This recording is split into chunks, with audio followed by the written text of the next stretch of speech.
Hi, I'm Morgan Kenny. My major was general studies, and the thing that I love most about Atlantic Cape is definitely what it represents to me. I had just overcome a serious medical scare. I had a brain injury where I lost my vision for an entire year.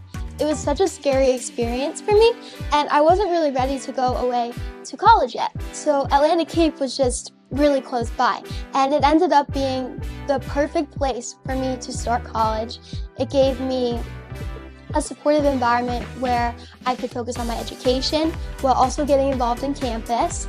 I've formed such close bonds with other students and professors. The professors here have been amazing and so supportive, which I'm really grateful about. And then I've also been able to get involved on campus and hold leadership positions, such as I am secretary of Rewrites, the literary magazine, as well as president of the Atlantic Cape Review, the college newspaper, and I run the social media for both of them too. And it's just been such an amazing experience, I would say.